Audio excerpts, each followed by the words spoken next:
কজন এসেছে এখানে? রাজগুরু, আপনি এই সময়? ওনাকে মেরে এখানেই পুঁতে দাও।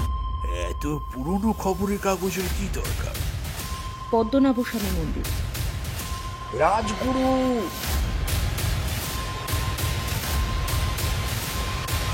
সংসারে কোনো শক্তি নেই তাদের ওর ভেতর থেকে বের করে আনতে পারে।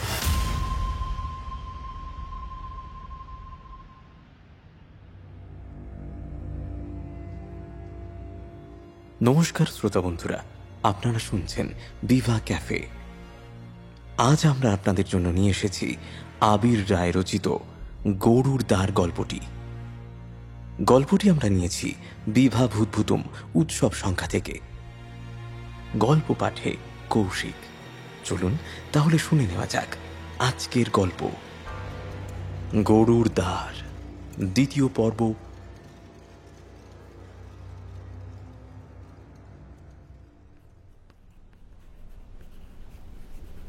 পরদিন সকালে রূপা আর্কাইভের বইগুলি হাতে করে নিয়ে লাইব্রেরিতে গেলে জগদীশজি তার মুখের অভিব্যক্তি দেখেই বললেন, পাওয়া গেল না? রূপা ঘাড় নেড়ে নিজের লাইব্রেরির কার্ডটা ফেরত নিয়ে হাতের বইগুলি যেখান থেকে নিয়েছিল সেখানেই গুজে রাখল। তোমার জন্য দুটো বই আমি খুঁজে বের করে রেখেছি, যদি একান্তই দরকার পড়ে। রূপা লাইব্রেরির বাইরে চলে যাওয়ার সময় পিছন দিক থেকে ডেকে বললেন জগদীশজি। রূপা কৌতূহল ভরা চোখে কাউন্টারে ফিরে এসে দাঁড়ালো। কি বই? জগদীশজি টেবিলের তলা থেকে একটা মোটা ও একটা সরু বই বের করে কাউন্টারের উপরে রাখলেন। প্রথমটি মালায়ালাম ভাষায় ও সরু বইটি ইংরেজিতে। নাম বৈকুণ্ঠা অন আর্থ। তার মলাটে পদ্মনাভ স্বামীর মূর্তির একটি হাতে আঁকা ছবি। রূপা জানে সে মালায়ালাম ভাষা বুঝতে পারলেও পড়াটা এখনো শেখেনি। 100 পাতার বেশি মোটা হবে না ইংরেজি বইটা। তার কণ্ঠস্থ করতে খুব বেশি হলে 1.5 দিন সময় লাগার কথা। রূপা মনে মনে স্থির করল আজ রাতে মহালক্ষ্মী ঘরে ফিরলে তাকে ধরে এই বইটার মানে উদ্ধার করতে হবে। 2 দিন লাগলো তার ইংরেজি বইটা শেষ করতে। তবে বইটা অর্ধেক পড়েই সে বুঝতে পেরেছিল এই বই থেকে তার খুব একটা লাভ হবে না। এই বইটি মূলত ত্রিবান্দ্রমের ট্যুরিস্ট গাইড গোছের। কোথায় কোন হোটেল, হ্যান্ডলুম, এম্পোরিয়াম, মূর্তির দোকান এইসবের বিবরণ রয়েছে। তার সাথে কিছু পৌরাণিক তথ্য রয়েছে বটে, কিন্তু তা আদৌ তার কাজে লাগবে না। একটা গুরুত্বপূর্ণ তথ্য সেই বই থেকে যা জানা গেল তা হল ত্রিবাঙ্কুর সাম্রাজ্যের রাজা আদৌ আসল রাজা নয়, তিনি প্রতিনিধি রাজা হয়ে রাজ্য চালান। যদিও আজকের সরকার ব্যবস্থায় রাজপাটের তেমন গুরুত্ব নেই, তবুও এই অলংকারিক পদ তিনি গ্রহণ করে থাকেন স্বয়ং শ্রী বিষ্ণুর নিমিত্তে। ত্রিবাঙ্কুর সাম্রাজ্যের আসল রাজা শ্রী বিষ্ণু নিজে এবং মন্দিরের অন্তরে ত্রিবাঙ্কুরের আসল রাজমুকুট শ্রী বিষ্ণুকেই অর্পণ করা থাকে। এই শহরকে অনেকেই বৈকুণ্ঠ ধামের সঙ্গে তুলনা করে থাকেন, তার কারণ এখানে শ্রী বিষ্ণু শেষনাগের উপরে অনন্ত শয্যায় শায়িত অবস্থায় থাকেন। জনশ্রুতি এও বলে যে এই শহরের নিচে নাকি আজও ক্ষীরসাগরের জল বয়ে যায়। ভৌগোলিকভাবে এই কথার যদিও কোনো ভিত্তি আজ অবধি কেউ প্রমাণ করতে পারেনি, তবে একথাও সত্যি যে ত্রিবান্দম শহরটি পুরোটাই সমুদ্রের পাড়ে হওয়ার কারণে ভৌগোলিকভাবে ভূগর্ভস্থ নোনা জল খুঁজে পাওয়াটা খুব অসম্ভব কিছু নয়। সন্ধেবেলা রূপা মহালক্ষ্মীকে বইটি ধরালে সে প্রথমে অনেকক্ষণ গুঁইগাঁই করল। তার নিজের পড়াশোনা বাদ দিয়ে এই বই পড়া এখন তার পক্ষে সম্ভব নয় ইত্যাদি বলে প্রথমে টালবাহানা করলেও রূপার সহজাত জেদের কাছে তাকে হার মানতে হলো।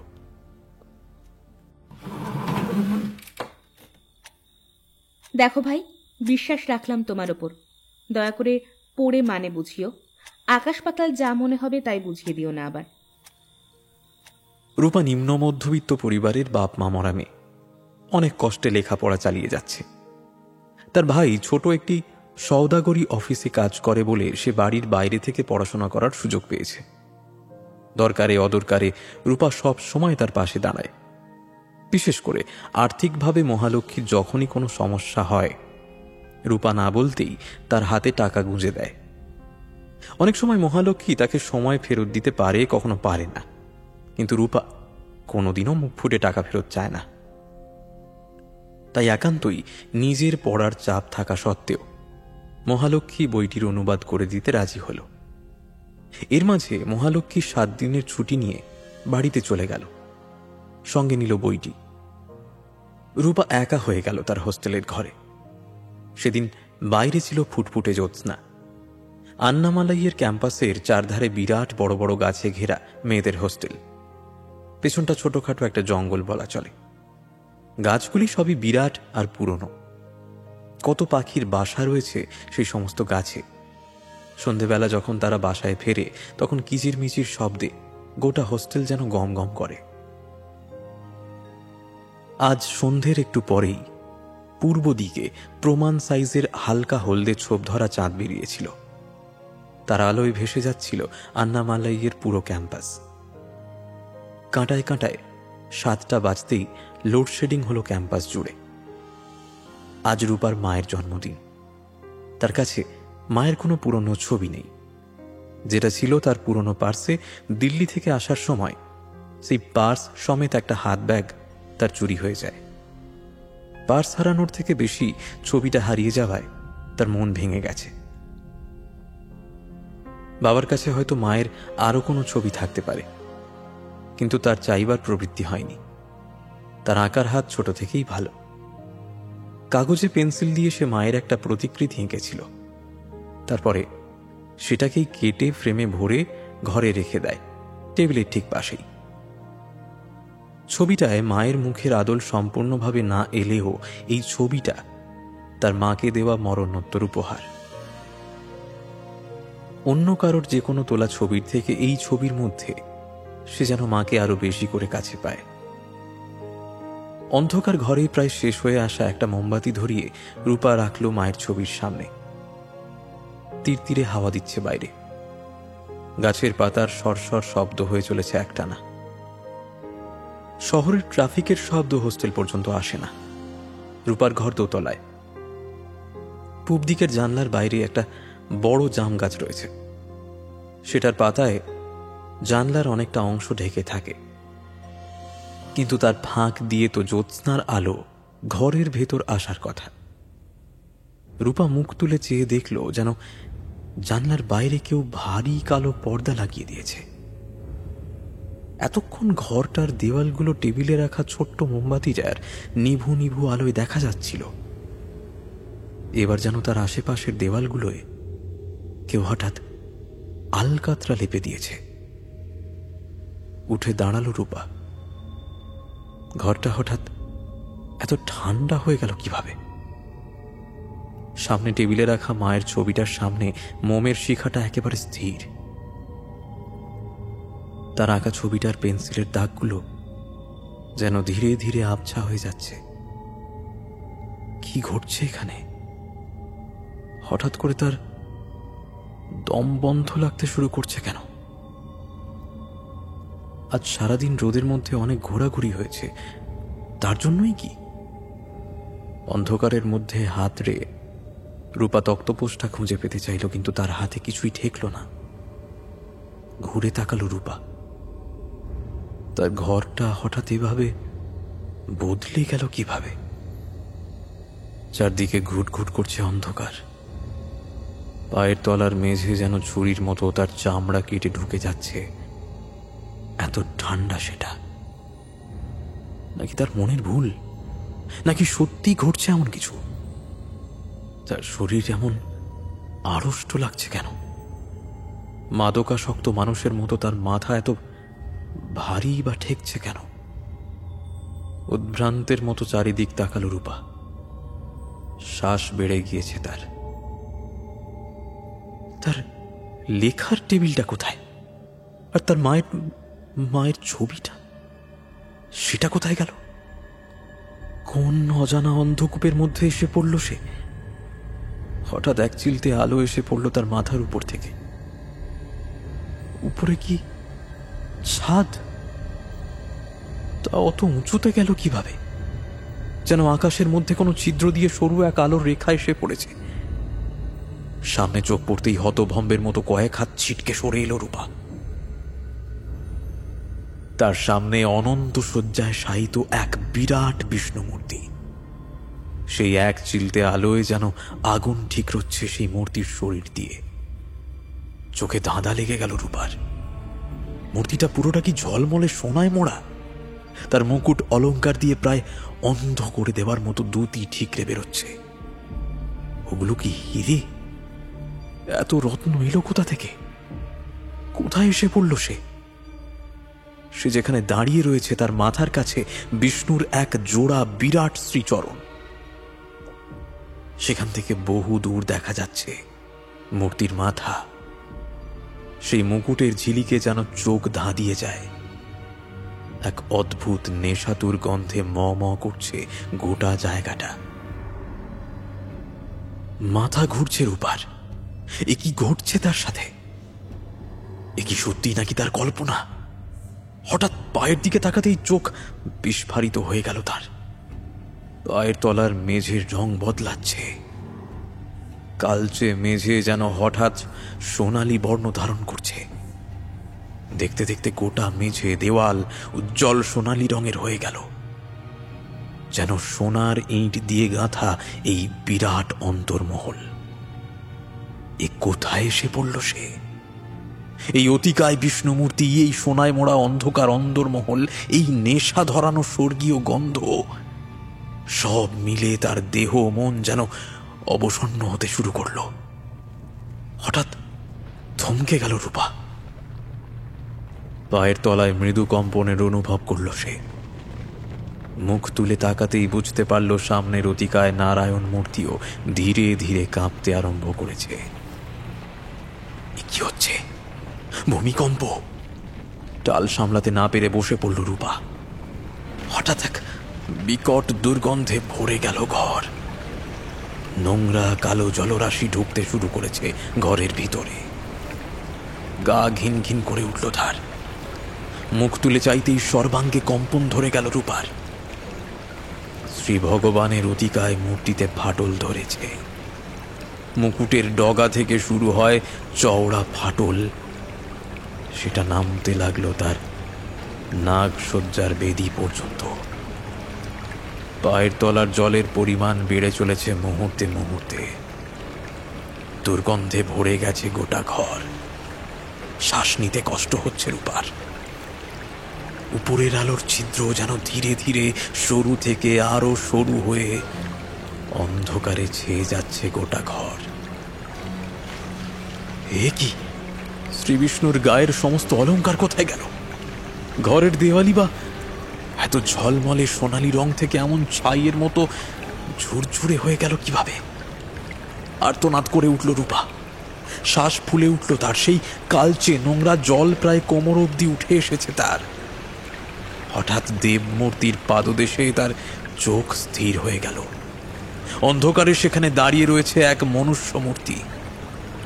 তার মাথা ন্যাড়া, উত্তমাঙ্গ অনাবৃত, কিন্তু কান দুটি আর 5টা মানুষের কানের থেকে বেশি বড় আর ছুচলো।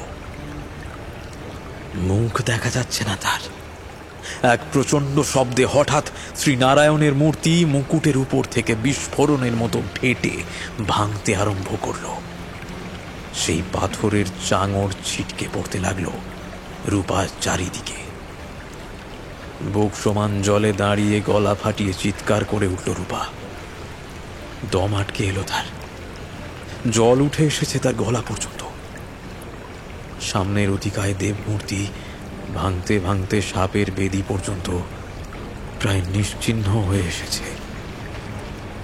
মাথার উপরের আলোক ছিদ্রটি সামান্য আলোর ঝলকানি চুঁইয়ে ফেলে হঠাৎ বন্ধ হয়ে গেল। ঘুটঘুটে অন্ধকার ছেয়ে গেল চারিদিকে। জলের ধারা এক ধাক্কায় নাকের উপর উঠে গেল রূপার। হাত পা ঝটকাতে লাগলো তার। আর কয়েক মুহূর্তের মধ্যেই কি সব শেষ? জলের মধ্যে জ্ঞান হারানোর আগে হঠাৎ একটা শক্ত পাঞ্জা চেপে ধরল রূপার কবজি। তারপর কিছু বুঝে ওঠার আগে একটা হ্যাঁচকা টান অনুভব করে রূপা যেন দেখতে পেল সেই ন্যাড়া মাথা খাঁড়া কানের মনুষ্য মূর্তি। প্রচণ্ড শক্তিতে তাকে নিজের দিকে টান মেরে জলের ওপর তুলে আনল। প্রচণ্ড এক ঝটকায় চোখ খুলে গেল রূপার।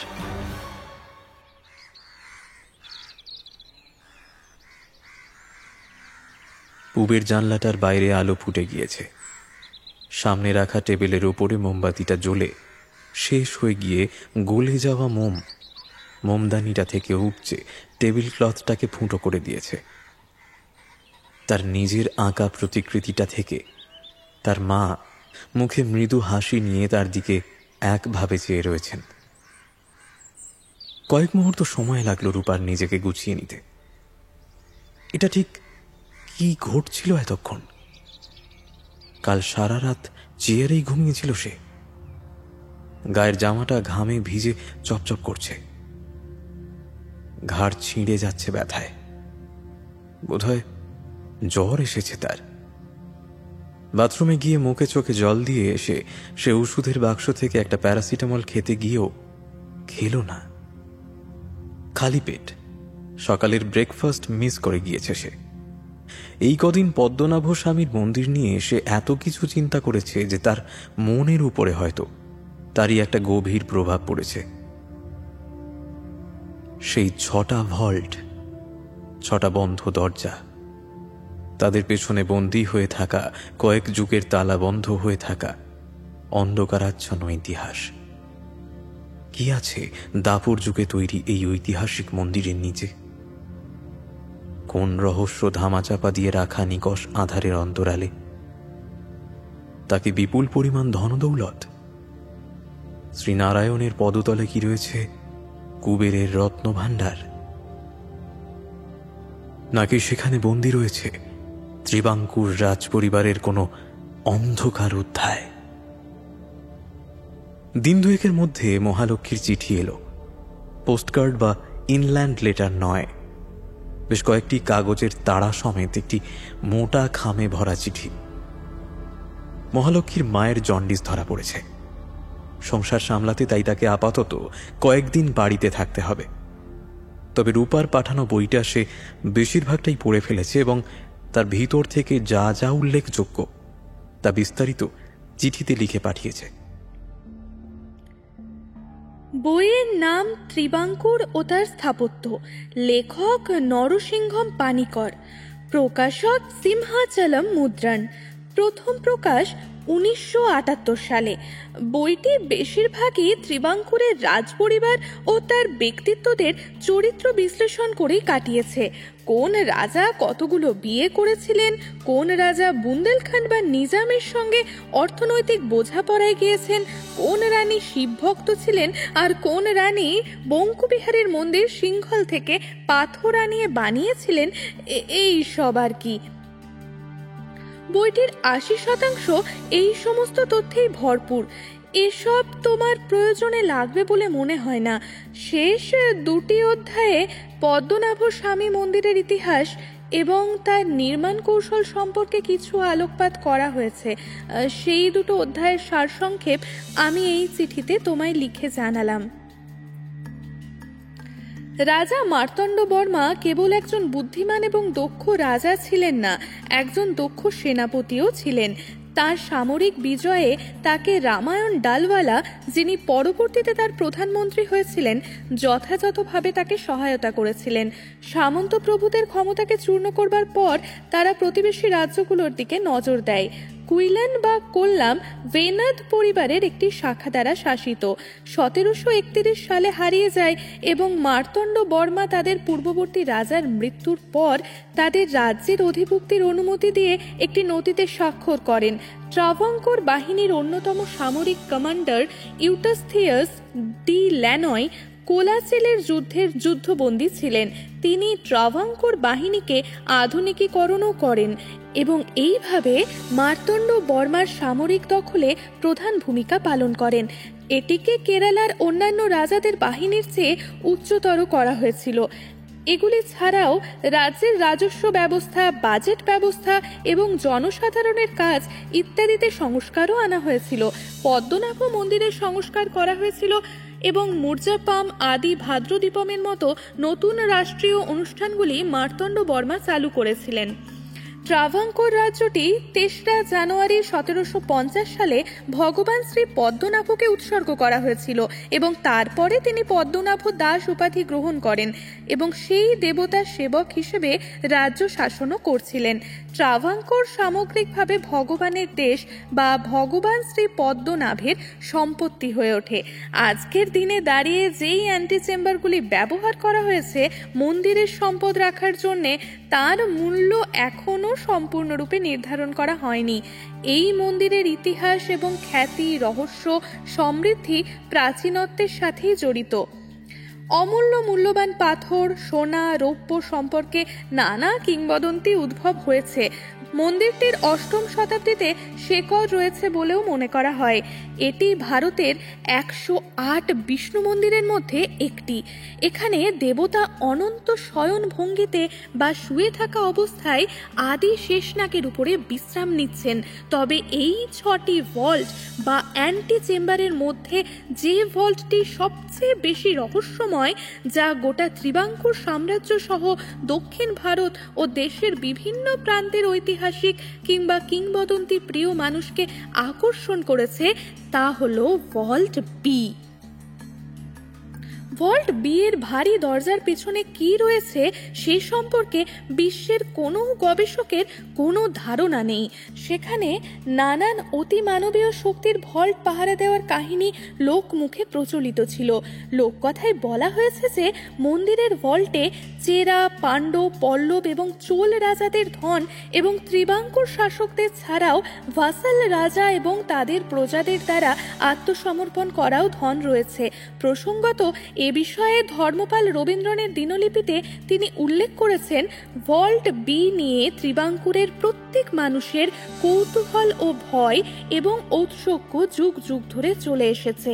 একথা অনেকেই বিশ্বাস করেন যে বাকি ভল্টগুলি খোলা গেলেও ভল্ট বি খোলা সম্ভব হবে না বা উচিত হবে না।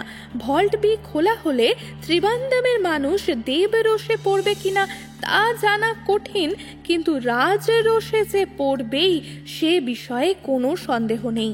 ত্রিবাঙ্কুর সাম্রাজ্যের আনাচে কানাচে কান পাতলেই আজও শোনা যায় রাঘবেন্দ্র শেষাদ্রির কথা, যিনি রাজা বলরাম বর্মার রাজগুরু ছিলেন।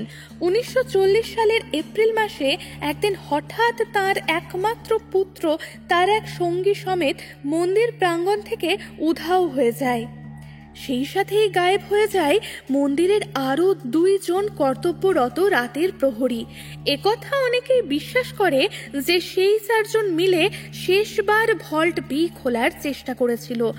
কোনো এক কারণে সেই কথা রাজার কানে গিয়ে পৌঁছায় এবং তিনি সেই ৪ জনকেই একসাথে মৃত্যুদণ্ড দেন এবং তাদের দেহ সেই রাতেই মন্দিরের নিচে কোনো এক গোপন কক্ষে গুম করে দেন।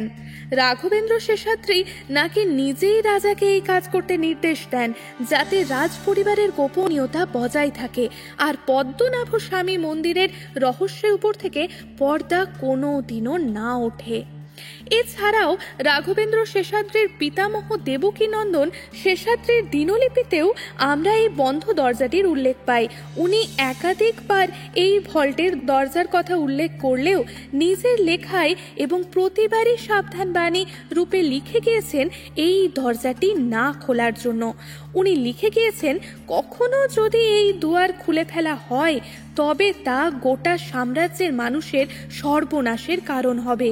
অনুসন্ধানীরা অনেক সময় মনে করেন এই রহস্যময় দরজার পেছনে হয়তো কোনো জৈব অস্ত্র থাকতে পারে, যা মুক্ত হলে গোটা শহরে ছড়িয়ে গিয়ে মহামারীর আকার ধারণ করতে পারে। চিঠির এখানেই শেষ। এছাড়া কি বইতে আর কোনো তথ্য দেওয়া নেই? মহালক্ষ্মী ফিরলে তাকে সেই প্রশ্ন করতে হবে, কিন্তু আপাতত সেই পথ বন্ধ। মহালক্ষ্মীর বাড়িতে কোনো টেলিফোন নেই। রূপা হাতে চিঠিটা ভাঁজ করে টেবিলে রাখতে যাচ্ছিল, এমন সময় চিঠির পিছনের পাতায় আরো 2 ছত্র লেখা তার চোখে পড়ল। বইয়ের সাথে এর কোনো সম্পর্ক আছে কিনা জানি না, তবে বইয়ের মাঝে একটা পুরনো বুকমার্কে একজনের ঠিকানা লেখা দেখতে পাই আমি। আমার মনে হয় তোমার কোনো কাজে লাগতে পারে, তাই বুকমার্কটার সাথেই পাঠালাম।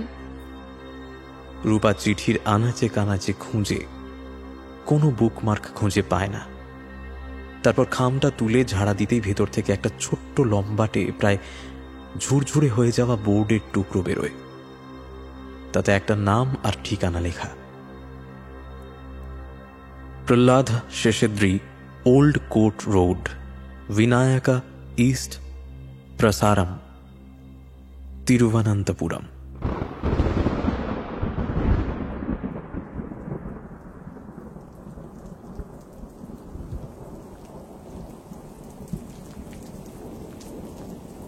বৃষ্টি নেমেছে ত্রিবান্দ্রম শহরে।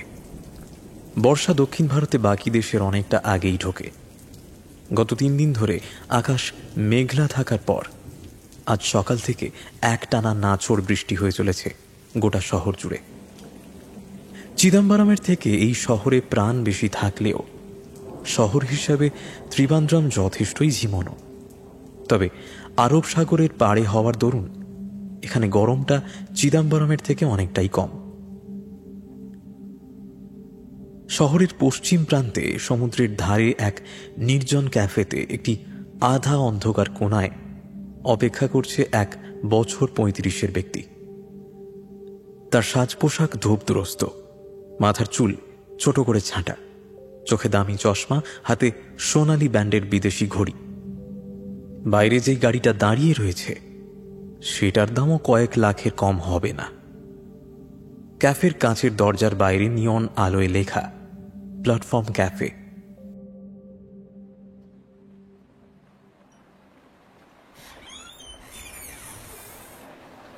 প্রায় 20 মিনিট অপেক্ষা করার পর দরজা ঠেলে ঢুকল রূপা এবং আশপাশটা দেখে হেঁটে এসে বসল আগন্তুকের উল্টো দিকে।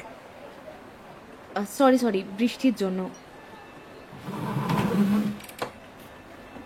রূপা চেয়ার টেনে বসতে গিয়ে খেয়াল করলো হাতের ভেজা ছাতাটা তার এখানে রাখা ঠিক হবে না। সে উঠে গিয়ে দরজার কোনায় ছাতাটি রেখে এসে আবার চেয়ারে বসল।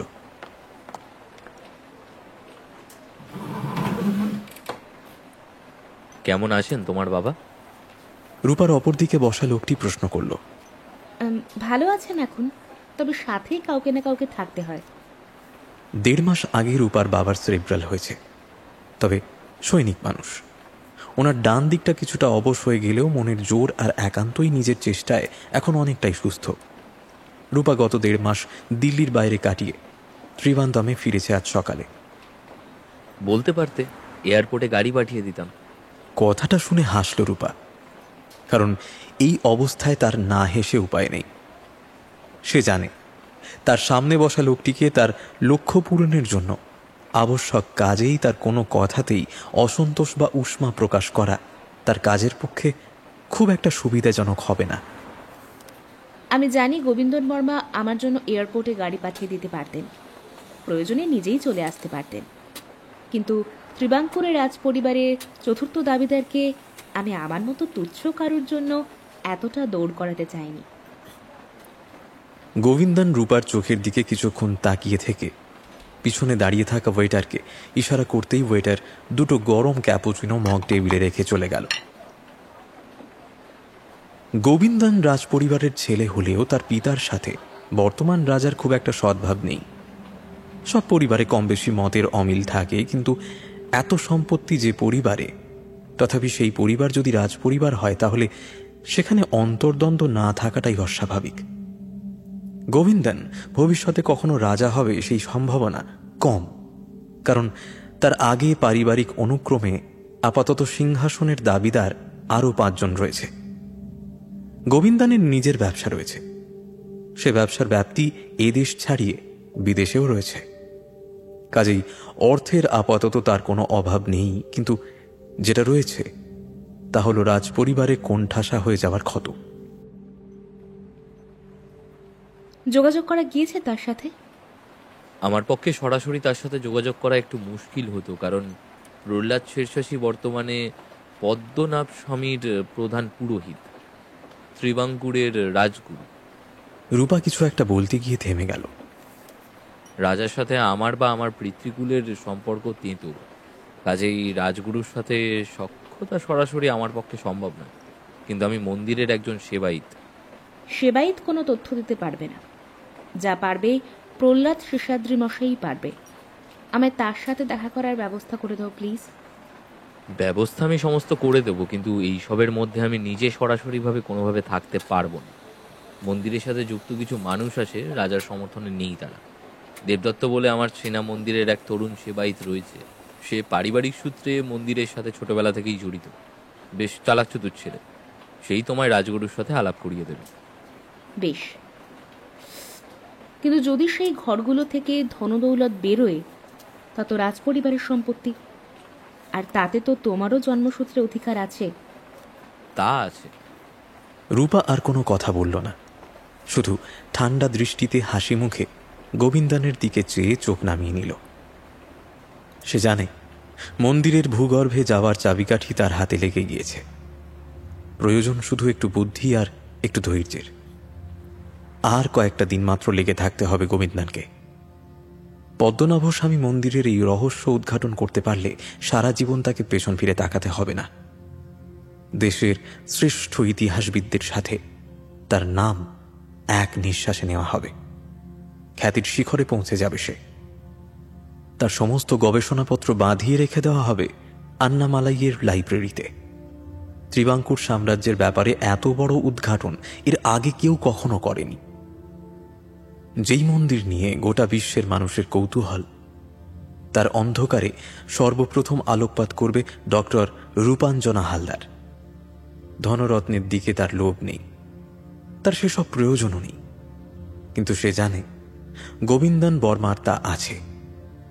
গত বছর দুবাইতে একটি নতুন ব্যবসা শুরু করে কয়েক কোটি টাকা হারিয়েছে গোবিন্দন ও তার এক পার্টনার। মহারাজ ও গোবিন্দনের পিতার মধ্যে মনোমালিন্যের কারণ কিছুটা গোবিন্দন নিজেই। তার লোভ, স্বেচ্ছাচারিতা, বেহিসেবি চালচলন ও সবচেয়ে বেশি তার নারী লোলুপতা। তার জন্য রাজপরিবার বারবার বদনামের মুখে পড়েছে, প্রজার নিন্দের ভাগী হয়েছে। তার কাছাকাছি পৌঁছতে গত 8 মাসে রূপাকে অনেক কাঠখড় পোড়াতে হয়েছে। সেই সব বৃথা হয়ে যাবে যদি সে গোবিন্দনকে ঠিকভাবে আগামী কয়েকদিন চালিত করতে না পারে। যে রহস্যের উপর গোটা রাজপরিবার এত মরিয়া হয়ে পর্দা ফেলে রেখেছে, তার সত্যতা কেউ না কেউ ঠিক জানে। হয় রাজপরিবারের কেউ, নয়তো রাজগুরুর পরিবারের কেউ। কেউ যদি কিছুই না জানত, তাহলে এত গোপনীয়তা কোনোভাবেই আসত না। সরকার ও সমস্ত সরকারি ব্যবস্থাপনাকে শুধুমাত্র আধ্যাত্মিকতা বা ধর্মের ভয় দেখিয়ে এতদিন ধরে দূরে রাখা তো সম্ভব নয়।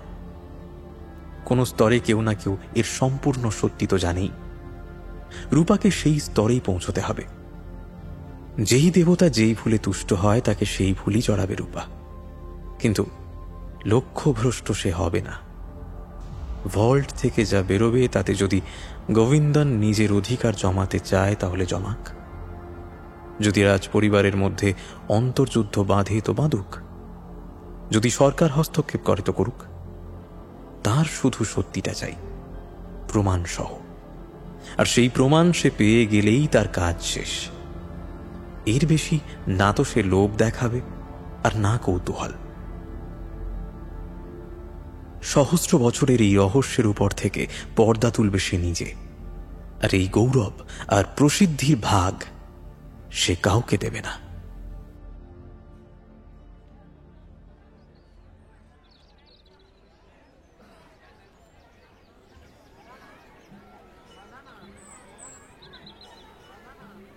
দেবদত্ত ছেলেটি যে ঠিক কোন প্রদেশের, তা তার কথা শুনে বোঝা অসম্ভব। তবে ছেলেটি বেশ চটপটে, উচ্চতায় বেশ লম্বা টান চেহারা, কাঁধ অবধি ঢেউ খেলানো চুল, চোখে উজ্জ্বল দৃষ্টি, আর মুখে সবসময় একটা খোলতাই হাসি। তার পোশাক খুব সামান্যই, গায়ে সর্বক্ষণের জড়ানো একটা মলিন নামাবলী, কোমরে বাঁধা রং উঠে যাওয়া একটা গেরুয়া ধুতি, আর গলায় তুলসীর মালা। বয়স 25-26-এর আশেপাশেও হতে পারে, বা তার থেকেও কম হতে পারে। ছেলেটি যেমন সাবলীলভাবে মালায়ালাম বলে, তেমনই পরিষ্কার হিন্দি। তবে হিন্দিতে সামান্য দক্ষিণা টান আসে বলে আন্দাজ করা যায় যে তার জীবনের বেশিরভাগটাই সে হয়তো দক্ষিণে কাটিয়েছে। মন্দিরে তোমার কতদিনের যাতায়াত? গোবিন্দন যেমন বলেছিল, স্নানকুণ্ডর ধারে একদিন ভোরবেলা নির্ধারিত সময়ের একটু আগেই গিয়ে সে দেবদত্তর দেখা পেল। ছেলেটি নিজেই রূপাকে চিনে তাকে ডেকে নিল। সেখান থেকে হাঁটতে হাঁটতে নরসিংহ মন্দিরের পিছন দিকে যেতে যেতে কথা হতে লাগলো তাদের। হ্যাঁ, তা বহু বছর। যবে থেকে জ্ঞান হয়েছে তবে থেকে এই মন্দিরের কাজ কর্মে আমি হাত লাগাই। বাবা ছিলেন মন্দির কমিটির খাজাঞ্চি, সেই থেকে মন্দিরে যাতায়াত। তারপর ধীরে ধীরে পুজোর কাজকর্মগুলো আমি শিখি। কখনো ভোগের ঘরে কাজ করেছি, কখনো বাবার সাথে কাছারিতে, আবার কখনো ভক্তদের পান্ডা হিসেবেও পুজোর সাহায্য করেছি। বর্তমান রাজগুরু বা প্রধান পুরোহিতের সাথে তো তোমার জানাশোনা আছে নিশ্চয়ই? দেবদত্ত হাসল, উত্তর দিল না। চেনাশোনা নেই? রাজগুরুকে কে না চেনে, তবে উনি হয়তো আমাকে নামে চিনবেন না। আমি পদ্মনাভ স্বামীর সামান্য সেবক মাত্র। রূপা চতুর মেয়ে। দেবদত্তর কথার প্যাঁচ তার মনোযোগ এড়াল না। ছেলেটির মুখে হাসি থাকলেও সে মোটেই সরল সাদাসিধে নয়। বেশ, তুমি তো পারিবারিকভাবে মন্দিরের সাথে যুক্ত। বাপ ঠাকুরদার মুখে কখনো আজ থেকে প্রায় 55 বছর আগে ঘটে যাওয়া রাঘবেন্দ্র শেষাদ্রির ছেলের অন্তর্ধান রহস্য সম্পর্কে কিছু বলতে পারবে? আমার তথ্যতে আপনি হয়তো সন্তুষ্ট হবেন না। তা কেন? বর্তমান রাজগুরুর ঠাকুর দাদা যখন এই মন্দিরের প্রধান পুরোহিত ছিলেন, তখন এমন কিছু ঘটে যায় যার সম্পূর্ণ বিবরণ আমার জানা নেই, এবং অসম্পূর্ণ অসত্য তথ্য কাউকে আমি দিয়ে আমি তাকে বিভ্রান্ত করতে চাই না। অন্তত ছোট কুমারের সাথে পরিচিত কাউকে তো একেবারেই না। এতে হিতে বিপরীত হতে পারে। থমকে গেল রূপা। ছোট কুমারের ভাবমূর্তি তবে প্রজাদের মধ্যে খুব একটা পরিচ্ছন্ন নয়। রূপা খানিকক্ষণ থেমে আশপাশটা দেখে নিয়ে বলল, এই জায়গায় কোনো ছাউনি না থাকায় বড্ড গরম। মন্দিরের বাইরে গিয়ে কথা বলা যায়? চা খাবে? আগে না, ধন্যবাদ, আমায় ফিরতে হবে। রূপা একটু দমে গেল। সে যতটা ভেবেছিল দেবদত্ত সম্ভবত তার থেকে বেশি ঘোরেল। তুমি এতদিন মন্দিরের সঙ্গে যুক্ত আছো, প্রধান পুরোহিত থেকে প্রত্যেক সিকিউরিটির সঙ্গে তোমার ওঠা বসা কথাবার্তা হয়, পারিবারিকভাবে তোমরা বহু বছর ধরে এই মন্দিরে কর্মরত। কোনোভাবে কারোর কি কোনো ধারণা নেই যে ভল্ট বিতে কি থাকতে পারে? কিছুক্ষণ রূপার মুখের দিকে থমকে চেয়ে রইল দেবদত্ত। যেই জ্ঞান রাজদ্রোহের সমান, তার বিষয়ে জানতে চাওয়াটা আমার পক্ষে সমীচীন নয়। মুখের হাসিটা অম্লান রেখেই বলল দেবদত্ত। রূপা তার সাথে কথা বাড়াল না। রাজদ্রোহ অর্থাৎ সেই গুপ্ত কক্ষের ব্যাপারে আলোচনা বা তার বিষয়ে কোনো ধরনের তথ্য সংগ্রহ করতে চাওয়া রাজপরিবার বা মন্দির সম্পর্কিত যে কোনো কারোর জন্য গর্হিত কাজ হিসাবে গণ্য হবে। রাঘবেন্দ্র শেষাদ্রির একমাত্র পুত্র ভল্ট বিতে ঢুকেছিল। তাকেও যারা সাহায্য করেছিল সকলকেই রাজা মৃত্যুদণ্ড দিয়েছিলেন রাজগুরুর সুপারিশে। অর্থাৎ সেই ঘরে নিশ্চিতভাবে এমন কিছু মূল্যবান রয়েছে বা এমন কোনো গভীর রহস্য লুকিয়ে রয়েছে যা বাইরে এলে গোটা ত্রিবাঙ্কুর সাম্রাজ্য অস্তিত্ব সংকটে পড়ে যাবে।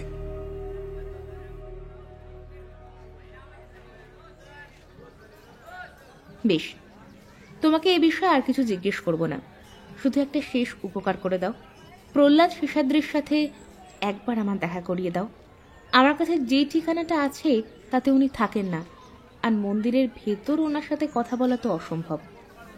উনি রাজগুরু আর আমি সামান্য সেবায়িত মাত্র। ওনাকে আমি আপনার হয়ে কিছু বলা বা ওনার কাছে আপনাকে নিয়ে যাওয়া দুই আপনার, রাজগুরুর বা রাজ পরিবারের জন্য মঙ্গলময় হবে না। তাই এমন কাজ করতে আমায় অনুরোধ করবেন না। যে জিনিসের ব্যাপারে কেউ জানেও না তার উন্মোচনে কার কি ক্ষতি হতে পারে? আমি শুধু সত্যির সন্ধানে এসেছি, এছাড়া আমার আর কিছু চাহিদা নেই। তার উত্তরে যদি আমার প্রয়োজন মিটে যায়, তবে আমি তার পরের দিনই ত্রিবান্দম ছেড়েই ফিরে যাব দিল্লিতে। আপনার কৌতূহল বা আপনার প্রয়োজন এই গোটা শহরের মানুষের সুরক্ষার থেকে বড় হতে পারে না।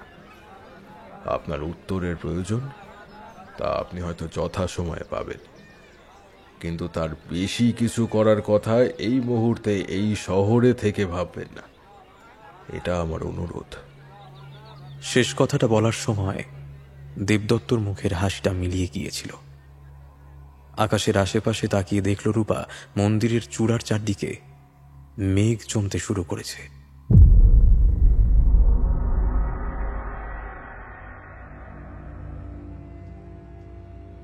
শুনছিলেন বিভা ক্যাফে নিবেদিত আজকের গল্প আবির রায় রচিত গরুর দ্বার, দ্বিতীয় পর্ব। গল্প পাঠ এবং বিশেষ চরিত্রে কৌশিক, অন্যান্য চরিত্রে রাজগুরু মলয়, প্রথম দ্বারপাল শুভদীপ্ত, দ্বিতীয় দ্বারপাল হ্যাপি, জগদীশ শর্মা, সৌরভ সাহা, রূপাঞ্জনা হালদার, মৌটুসী, মহালক্ষ্মী অর্পিতা, গোবিন্দন বর্মা, সৌরভ রয়, দেবদত্ত, প্রীতম ঘোষ, প্রহ্লাদ শেষেদ্রী, ইন্দ্রনীল ভাদুরী, বয়স্কা ভদ্রমহিলা বর্ষা। কভার ডিজাইন দীপক অধিকারী, আবহ শ্যাডো। পরিচালনা টিম বিভা ক্যাফে, পরিবেশনা ও প্রযোজনা বিভা পাবলিকেশন। গল্পটি ভালো লেগে থাকলে শেয়ার করতে পারেন আপনাদের প্রিয়জনের সঙ্গে। আর যদি কোনো মতামত থেকে থাকে তাহলে অবশ্যই জানান আমাদের কমেন্ট বক্সে। পরবর্তী পর্ব নিয়ে ফিরছি খুব শীঘ্রই। ততদিন ভালো থাকুন এবং শুনতে থাকুন বিভা ক্যাফে, গল্প শোনার সঠিক ঠিকানা।